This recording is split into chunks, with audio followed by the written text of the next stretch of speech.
I'm trying to sort of focus on your book and understand your book, what your book is saying. Once I get a handle on that and understand that, then certainly I can go to the scriptures and see what the scriptures say. Right, okay, yeah. Obviously, the book is designed to be discussed with the scriptures. So it's solidly based on the Bible, and it's merely a kind of a means to discuss those scriptures. So it's not so much you feel what the book is saying, but what the scriptures teach. That's kind of the thrust of where the book is trying to head. I know what the scriptures say, but I'm unfamiliar with your book, so I'm trying to learn your book. Yeah. So that's the issue of the discussion between us. I'm trying to understand your book. Yeah. Well, there's a couple of scriptures cited within that paragraph itself. The first is Revelation chapter 18 and verse 5. So that's the first point of reference that's presented by the paragraph. So here it's talking about for her sins, speaking of Babylon the Great, have massed together clear up to heaven, and God has called her act of injustice to mind. But it's really getting us to think about what that verse really means. So, first of all, the book of Revelation itself is a book that's dealing with time in the future, isn't it? Would you agree with that? Yes, Babylon the Great. I believe that your literature says that is government that's involved with false religion. Would I be right? Yeah, that's right. Because in the book of Revelation, there's a lot of symbolism. I think a lot of religions of Christian denominations, many types, have got different ideas about what Revelation means and the symbolism behind it. Our understanding I'm not really sorry. I'm sorry to interrupt you. I'm not interested. I'm really focused on understanding your book, lesson 13, paragraph 2. Shall I just read it again quickly? Could we focus on that? Would you mind if I did that? We both got it right in front of us here. Yeah, we can see the paragraph. Yeah, so I suppose, Robert, in short answer to your question is yes, we feel the Bible does condemn religions that are involved in politics or condone or actively support warfare and bloodshed. We feel, yes, that the Bible does condemn that. And in fact, as Graham mentioned, Revelation, they would be called to account for that ultimately by God. One of the awakes I found when I went to your channel, jw.org, was the awake for the 22nd of April 1993. On page 6, it calls churches that are involved in warfare pawns of Satan the devil. I'll just read it. Rather than encourage love for one's brother, the churches have supported and even promoted the killing of one's brother in war. Thus they have become pawns of Satan the devil, just assuredly as were the religions of the ancient Egyptians, Assyrians, Babylonians, and Romans. It seems to say that they were involved in because they were involved in warfare, therefore they're pawns of Satan the devil. Would you apply that to every religion that's involved in warfare, or just the ones you don't like? No, any religion that's involved in warfare, surely, and bloodshed and death would not be serving God's interest, but rather the devil's interest. Would you agree with that? Right, but the Watchtower has admitted on numerous occasions that it's involved in politics and warfare. I don't think it has it? In what? I'd have to have an instance, because that would run contrary to the scriptures. Well, the Watchtower for November 2016, page 29, paragraph 9. Let me just go there.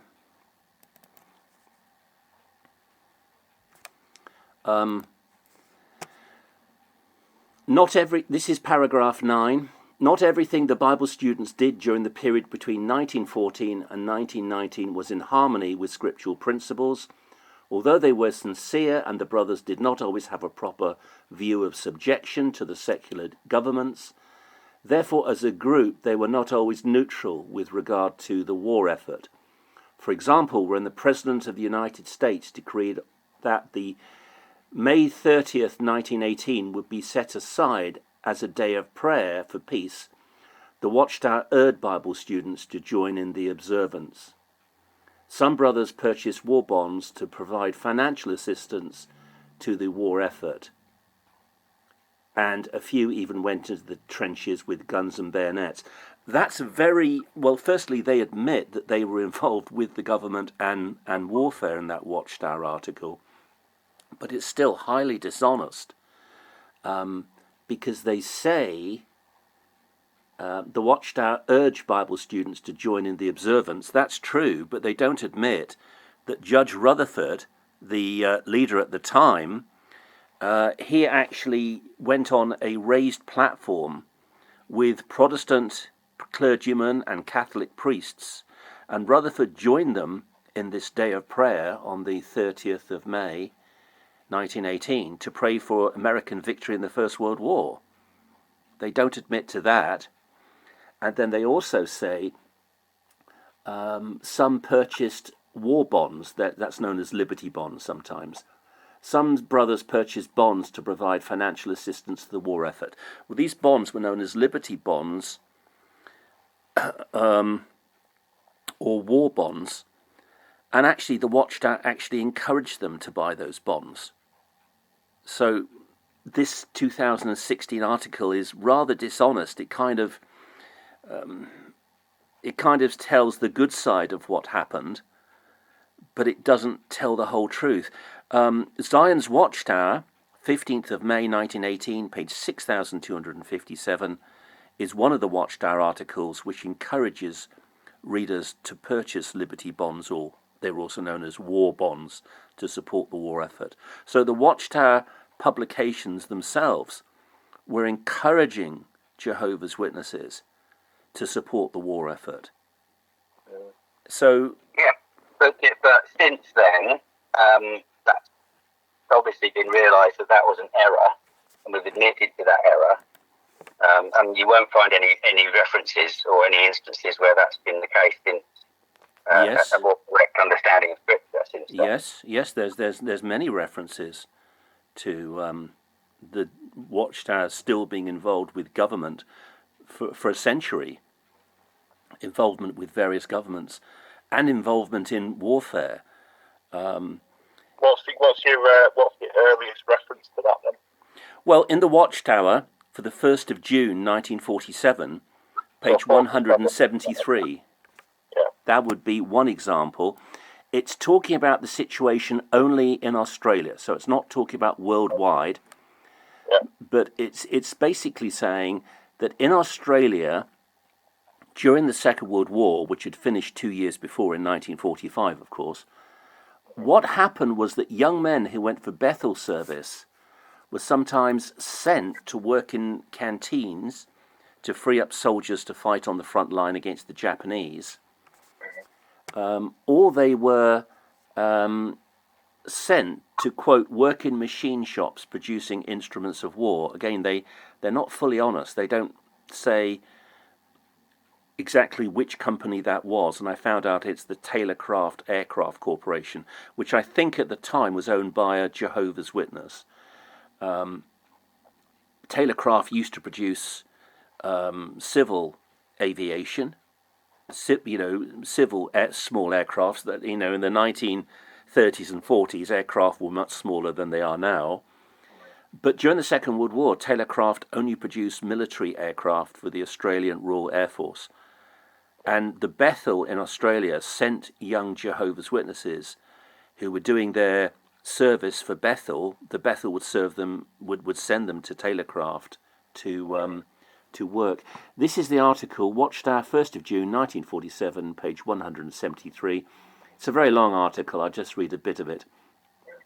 There were others who had been called in for work, who became so busy with printing things pertaining to this world, or working in machine shops producing instruments of war, or serving soldiers in canteens, that they soon lost their appreciation for the truth and were lost in the sea, eventually drifting right back into the world. Well, that's because they were sent there by the Bethel in Australia.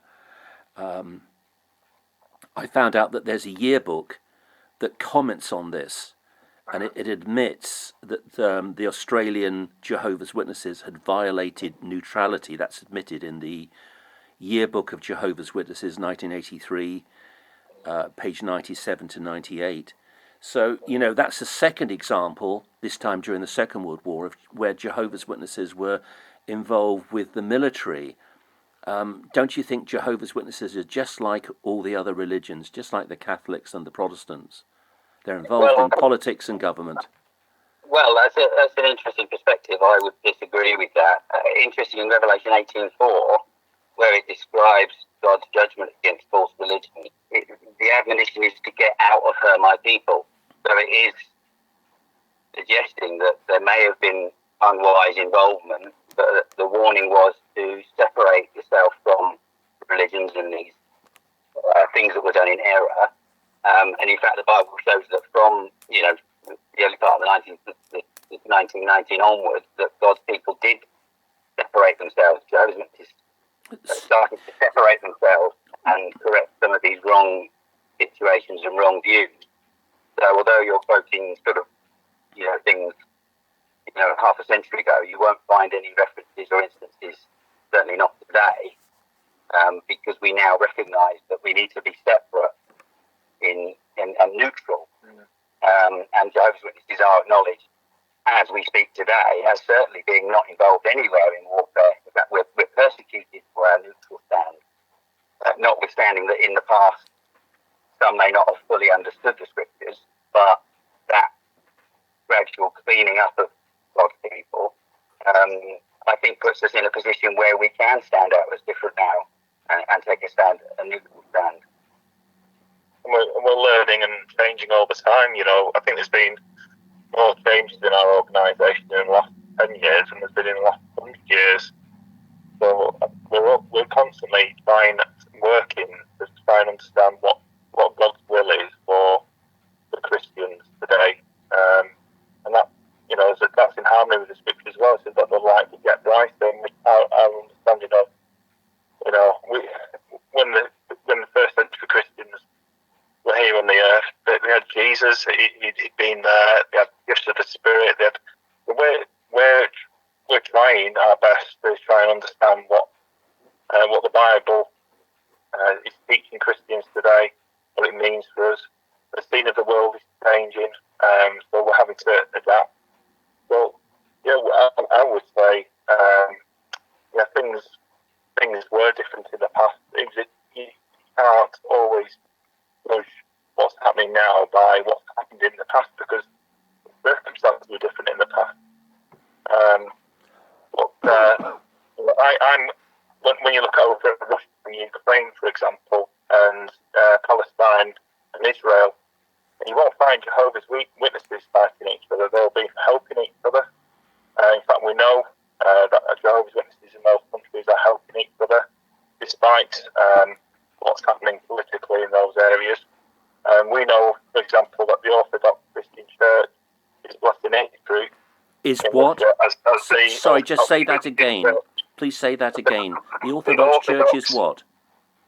Say that again, sorry. Yeah, you say that again, please. You said something Orthodox Church, and then I couldn't quite understand you. The Christian Orthodox Church in Russia is blessing its troops as they go out to fight the Ukrainians, and yet the Christian Orthodox Church in Ukraine are blessing their troops as they go to fight Russians. Yeah, but Rutherford. Hold on. Rutherford did the same thing in 1918. He blessed the American troops. He was the head Jehovah's Witness in 1918. He took part in the National Day of Prayer and was blessing the American troops. Sorry? I said we weren't known as Jehovah's Witnesses back then. Yeah, sure, absolutely. Jehovah's Witnesses, the name was adopted in 1931. They were known as Bible students, right? Yeah. But Rutherford was the head, and he was involved in blessing the troops in 1918. You can't condemn people for doing something that your organisation has done itself, you see. I don't think that's the right thing to... The thing is, we have acknowledged that was wrong. Yeah, that's the thing, and learned from that. Yeah. So... What do you mean learn from that? What do you mean learn from that? That was wrong, and that was not, a clear review of the scriptures. that was in error, that those actions were taken, those things were done. So that's why you won't find any instances to that now. You can, yes. Well, I don't think that's true. There was a woman who died in 1945, very wealthy woman called Henrietta M. Riley. Yeah, but you're quoting again. You're going back to the 40s. No. I'm going to go up. I'm going to go up to the 2000s. Okay. She died in 1945. She bequeathed a trust fund. All her assets would be sold, turned into shares. The trust fund is called the Henrietta M. Riley Trust. And every year since 1945, the Watchtower Bible and Tract Society of New York gets the share dividends. Now, I've got the accounts up to, I think, 2016, so less than 10 years ago. And in 2016, I think it was just under $700,000 went to the Watchtower Bible and Tract Society of New York from the Henrietta M. Riley Trust. Henrietta M. Riley Trust is autonomous. It's not owned by anyone. The dead can't own anything, so she doesn't own it. The Watchtower doesn't own it, but they're the sole beneficiary. You understand? Yep. Yeah. Some of the shares are in military companies like Lockheed Martin, which makes the HIMARS missile system, which has been used by the Ukrainians against the Russians, by Lockheed Martin. Watchtower gets share dividends from Lockheed Martin through the Henrietta M. Riley Trust. Northrop Grumman is another company. They make the black triangular bomber, the B-2 bomber. They're actually making an upgraded version, which is coming out next year, the B-21. Well, the Watchtower, through the Henrietta M. Riley Trust, gets shares from that company, share dividends from that company. Now, I find it the height of hypocrisy to claim to be neutral in warfare, whilst at the same time they secretly get share dividends from arms companies. That is utter hypocrisy. And another company, I forget the name of the company, they make soft pornography. Soft pornography, people having sex.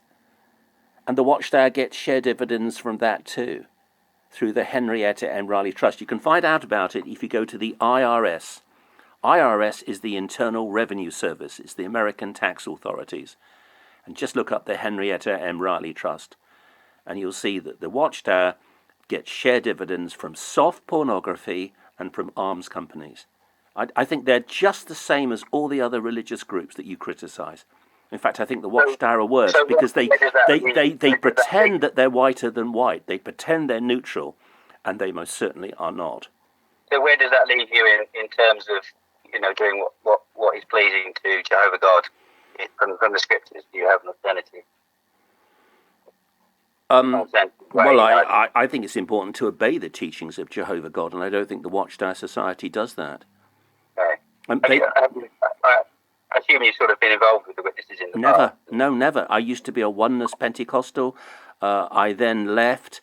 I eventually joined a Baptist church and tried a Pentecostal church, which was probably the worst decision of my entire life.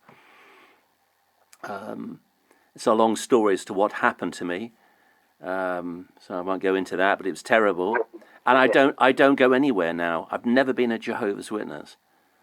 Are you aware that the Watchtower Bible and Tract Society of New York joined the United Nations in 1993? That's a political group, the United Nations.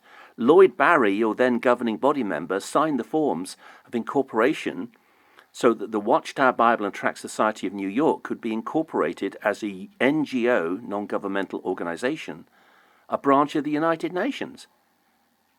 And in the 1980s, you published the Revelation, its Grand Climax and Handbook, the big red one, in 1988, which says the UN is one of the satanic beasts of the book of Revelation.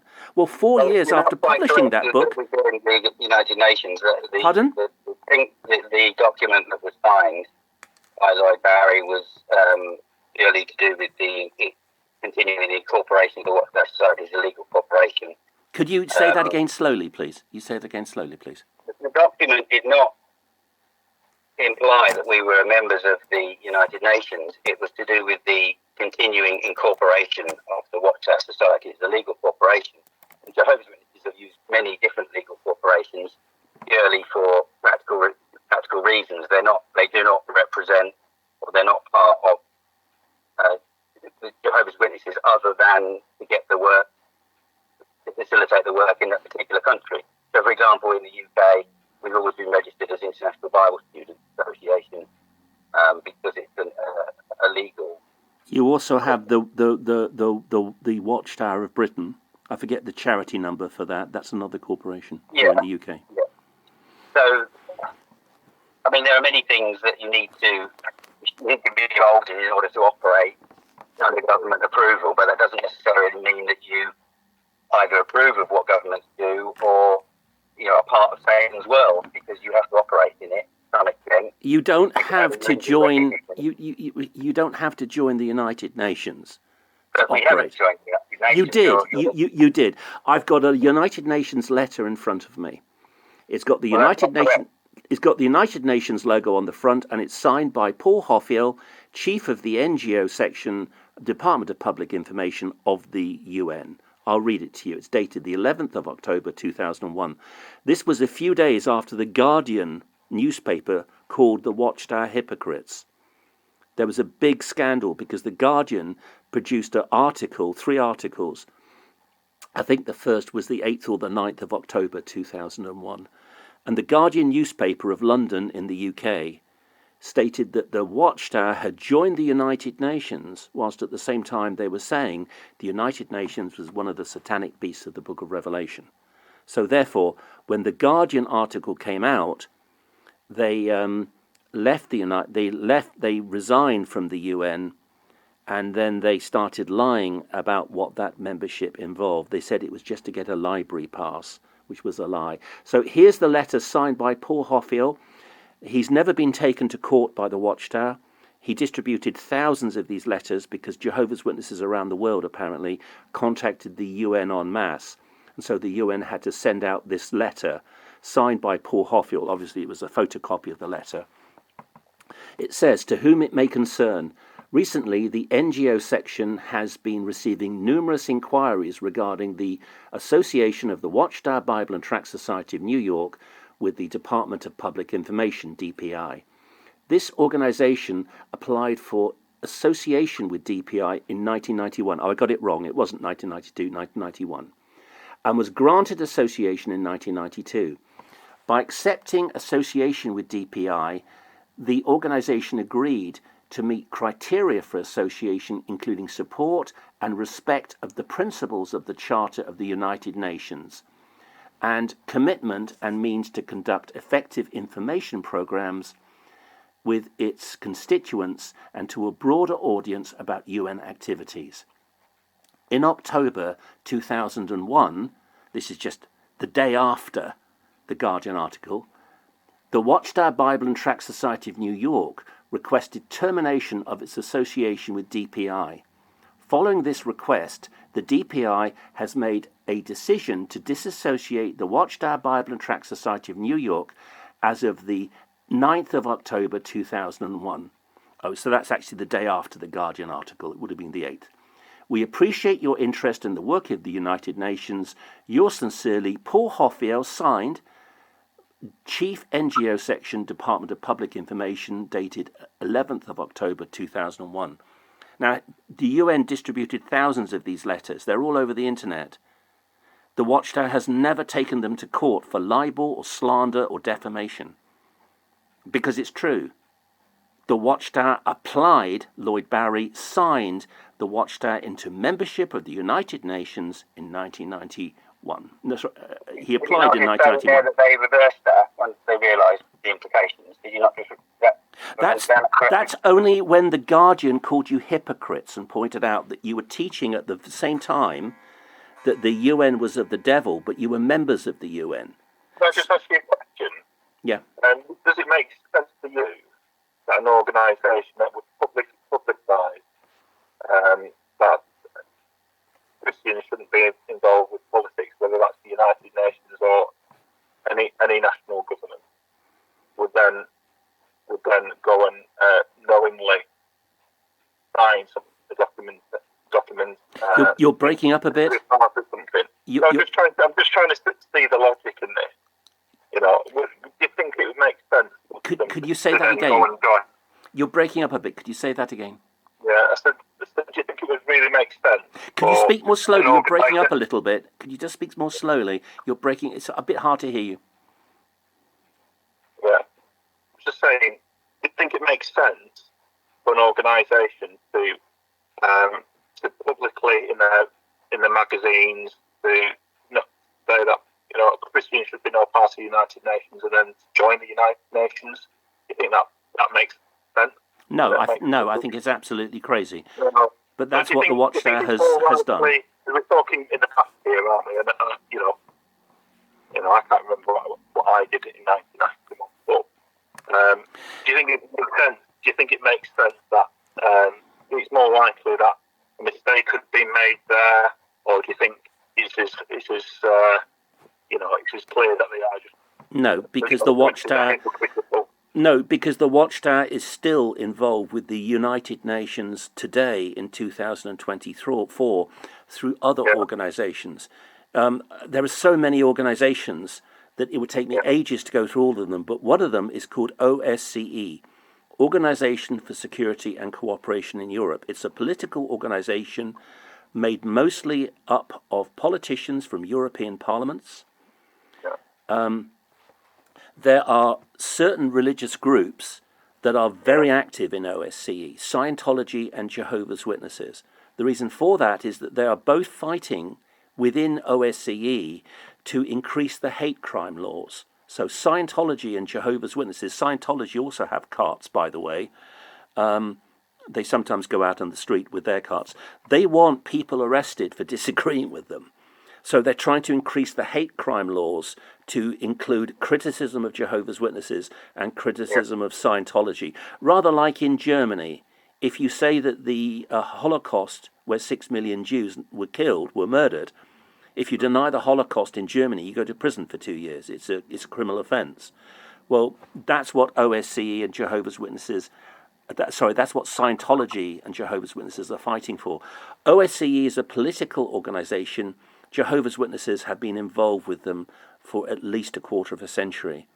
There are dozens and dozens of meetings that Jehovah's Witnesses have taken part with in OSCE. It would take me quite some time to go through all of the material that I've got. But that's another branch of the United Nations. So through their involvement with OSCE, Jehovah's Witnesses are again active in the United Nations via OSCE, which is another United Nations NGO. You've obviously done a lot of research on Robert. It's impressive. Obviously, really want to look into it. Yeah, well, obviously, if I was a car salesman, and I'm offering you a clapped-out old second-hand banger for £55,000, when you know full well it's not even worth £10,000. I'd probably be quite annoyed at you if you did a lot of research and said, actually, the carburetor is shot, the engine needs a rebore, the gear transmission needs doing, and the list price of this car is actually only, it's £35,000 new. You're asking me £55,000 for a second-hand car that needs a lot of work doing on it. If I was the salesman, I'd probably be quite angry with you. I would probably walk away from that. Yeah. So what kind of would you say the purpose of our discussion today was? What Yes. your aim? Yes. But why is the Watchtower, you see, this is the problem that I have. Why do they have so much involvement in politics through OSCE and their 9-year association with the United Nations? They applied in 1991, but they were granted in 1992. Can I ask, I understand what you're saying. I think, it's like, as Jonathan said, you've obviously done a lot of research here. And that's commendable. Obviously, you don't go to those lengths of research without a reason. As one of Jehovah's Witnesses, I've been practicing as I was baptised. It's very hard to hear you. The other gentleman is clear. It's very hard to hear you. Sorry, I've just pointed the microphone to me. Is that better? I think it's best if you speak slowly, because you're breaking up a little bit. Thank you. Oh, I do apologise. Thank you. I was just saying, I was baptised as one of Jehovah's Witnesses in 2001. So, I've been associated with Jehovah's Witnesses for, a short time, really. But, as one of Jehovah's Witnesses, I've been in 7 different congregations in my time, and I see love. I see people trying to get on with each other. I see people who... Can I just stop you there? Please, can I stop you there? Every other religious group says exactly the same thing. No, just let me finish what the point I'm trying to make. I see people who were drug users, who were violent, who have all different walks of life, who have made changes in life, try and better themselves. And I appreciate what you're saying, about other religions, but, I see the ring of truth amongst Jehovah's Witnesses, and I've not done, perhaps I've not done as much research into the past as you have, but from what I see right now, I can't see any other organised religion here on the earth that we're carrying out God's will as Jesus specified, as much as Jehovah's Witnesses are. Perhaps I'm naive, I don't know, but perhaps you are. From my experience and my relationship with Jehovah God, I can see clearly in my life how Jehovah has helped me to be a better person. He's helped my friends to be better people. I see how he answers our prayers, how he's answered my friends' prayers, the positive message that we're sharing with people every day, and the positive effects that we're having on people in the community. Stop there. What effects are you having on people in the community? Well, that they get to understand that there's someone out there that cares about them. How do you care about people in the community? There are no food banks run by Jehovah's Witnesses. There are no thrift shops that... We don't go blowing our trumpets about the things that we do. Maybe that's because you don't do anything for the community. Oh, do you know that? Well, I mean, millions are spent each year assisting with disaster relief.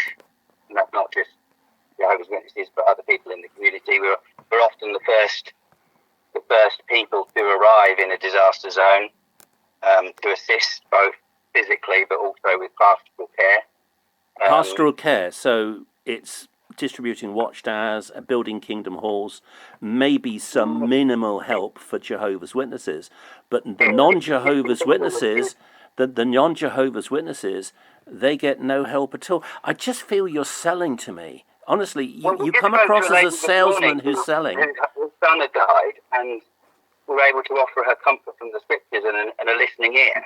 So that's an example of someone in our community that's been assisted. Sorry, who? Just say that again. A lady that was spoken to this morning. Yes. Whose son died a couple of years ago. He's still, in pieces about it. Okay. Because we go door to door, we're able to assist people and help people, and we do help people with their issues, their shopping, and we're not just there to sell or preach. I'll give you an example as well. Okay, well, can I give you a personal experience as well? Because it's nothing quite like hearing it from the horse's mouth. So only about 3 weeks ago, I've been in contact with someone who's heavily disabled. He basically fell off a balcony, tore off his arm, was heavily disabled. And then a few years later, he's on his mobility scooter, falls off his mobility scooter, and it rolls back over his ankle. And now he's not only just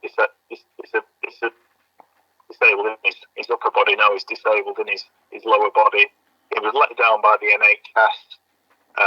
He was compensated by the NHS. Anyway, he's been left in a dreadful situation. So he's the flat where he lived. He needed some work carried out by the council. So they're coming to his flat. So who's coming to his flat? Can I just finish my... Pardon? Who's coming to his flat? The council, local council. Yep.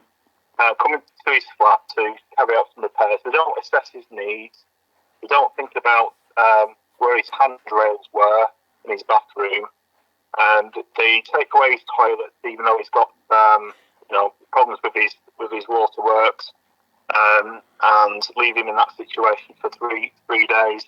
They finish the bathroom, don't install the handrails. He's trying to take a shower in his bathroom. His shower person falls on him, and he falls down and injures his leg even further. I'm sorry to hear that. So I come the day after this has all happened and say, hey, how's it going? And he tells me his tale of woe. I said, have you tried contacting the council? No. I've given up. I said, well, how many times have you tried contacting them? I've tried, my mum's tried, they've not sent anyone out. So I said, well, listen, let's pray about it. We prayed about it. I said, right, so give me the number. So I contacted the council, got through to the person that my friend had been dealing with, and it wasn't forthcoming. I said, I think I really need to speak to someone with a bit more superiority. And before I'd finished the phone call, there was a worker around who was ready to fit his handrails, and all of the outstanding jobs were being sorted within 2 days. And he tried, his mother did try. So that's just one little example of how we try to help people. Does that mean that you're the true religion? And you won't find that in the Watchtower, the Away magazine, because we just get on with it. Does that mean that we try to fill a need? And unless you've been one of Jehovah's Witnesses, you won't really ever understand that.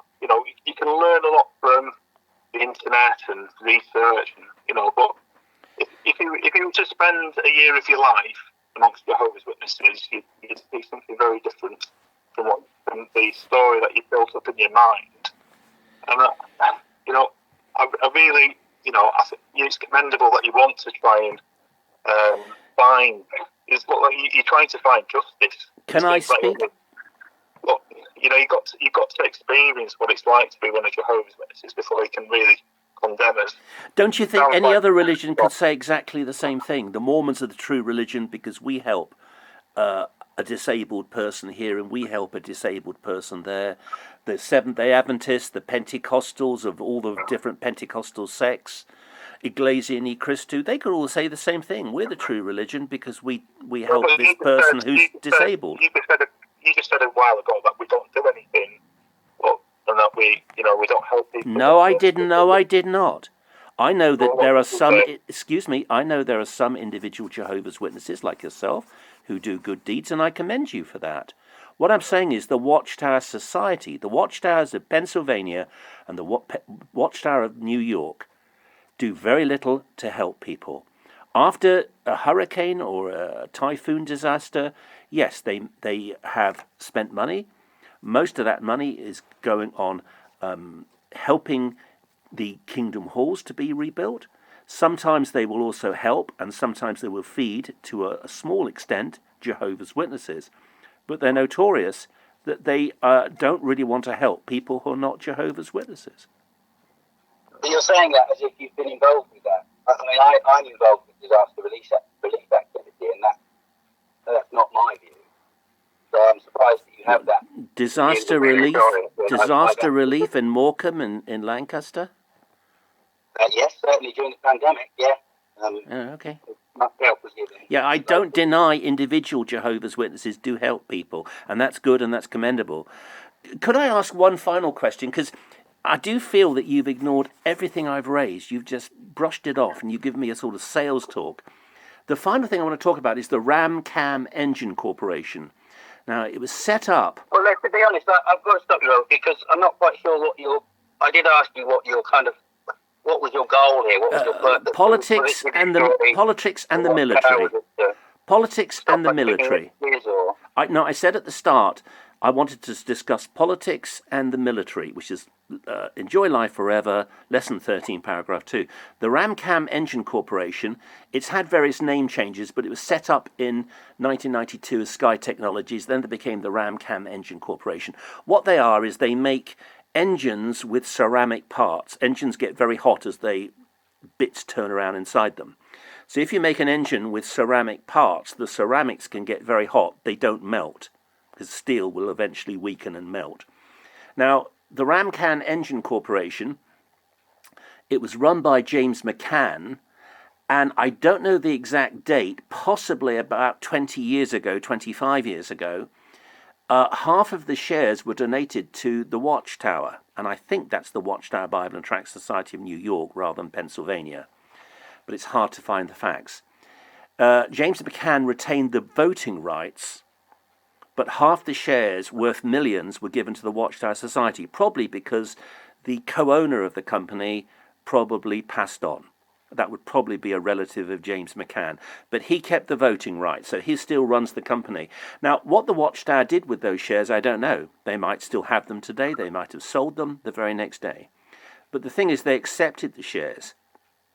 The Rancam Engine Corporation makes engines for drones, especially US Navy drones. So when drones, which have bombs, or some have missiles on them, right, or bombs that they drop on people to kill people, the Watchtower Bible and Tract Society gets share dividends. They accepted 50% of the worth of that company. I don't know whether that's still current, so. I don't know if they have them, but it's hypocrisy for them to accept those shares. They should have turned those shares down. They should have said, we have no involvement in warfare or politics. We're turning these shares down, Mr. James McCann. They didn't. They accepted those shares. They may well have sold them the next day. They might still have them now. I don't know. But they accepted 50% of the Ramcan Engine Corporation, worth millions. And Ramcan makes engines for drones. That is utter hypocrisy. But as you just said, you don't really know the full. No, I don't. No, I don't. And I guess you're not going to be looking into this because you don't really care. I think your religion is based on how you feel. I don't really think your religion's based on facts or evidence or proof. Well, it's based on my personal relationship with God. That's what my belief is based on. Well, look, thank you, sir. Thank you, both of you, for spending the time speaking to me. I much appreciate it. Okay. All right, you take care then. Would you be willing to talk again some other time on a different topic? Yeah, you've got my number. Give me a message. Let's sort out the topic now. I would be a Trinitarian. Would you want to talk about that, or the Holy Spirit, which is lesson 7 of your book, or blood transfusions, which I think is lesson 39? Again, it would depend upon what your purpose was. Would your purpose be to find out what the Bible teaches, or would you want to destroy what's been said in the past? When you say what's been said in the past, your book was published in 2021, 3 years ago. So if I can destroy what was said in the past, I can destroy it because it's not true. Well, I'd like to discuss the Bible. I'm interested in that, what the Bible says. Okay, all right. God's view of blood. Lesson 39 of Enjoy Life Forever. I believe there is nothing wrong with a Christian today having a blood transfusion. Would you like to discuss that? And we'll. I don't think that would be beneficial from our discussion. From our discussion now, I don't feel that would be beneficial to discuss that for me personally. Why? Because I know what the Bible teaches. I'm not convinced that you're interested in that. I think you may have a different agenda, and it's not healthy for me to listen to that, if I'm honest. Why? So you're going to sort of not allow yourself to be challenged. That's why you're so convinced you're right, because you never listen to people with different points of view. Well, we have listened to you now. It doesn't mean that you have to take on other people's opinions just because you listen. All right. What about a different topic? You mentioned the date 1919. You believe that Jesus chose the Bible students in 1919. Yes? So, but what's your goal in this discussion, Robert? That's what I'm interested in. Are you interested? Do you want to convince me of what you believe? Because if you don't believe it and you think it's wrong, that's up to you. Don't just walk away. Don't have anything to do with it. But I want to see if you can prove it. I want to see if you can prove it to me from the Bible. Prove to me from the Bible that Jesus chose the Watchtower Society as his representative on earth in 1919. Well, that's not what you just said. You were just talking about blood. Now you're talking about... Yeah, either. We can't do both. Make a decision. Make a choice. Either we talk about blood, or we talk about 1919, or we talk about the Trinity, or we talk about the Holy Spirit. But only one. Could you choose one, and let's discuss that? Because it No, I seems don't to think me that... I think my gut reaction is that I don't really want to pursue the conversation. Well, I think your gut reaction is you've got no guts at all. If you had some guts, you'd say, I believe in Jehovah God. I believe he has an organisation on earth today, and I will defend it to the death. And I'll talk to you, Robert, and I'll prove you wrong. But you've got no guts, have you? I don't need to prove anybody wrong, and I don't need to rise to a challenge. So the slave of the Lord does not need to fight. The scripture says so. I'm happy to know what I believe without fighting. Yeah, but you believe what you've been told to believe. You've never questioned it. You never tested it.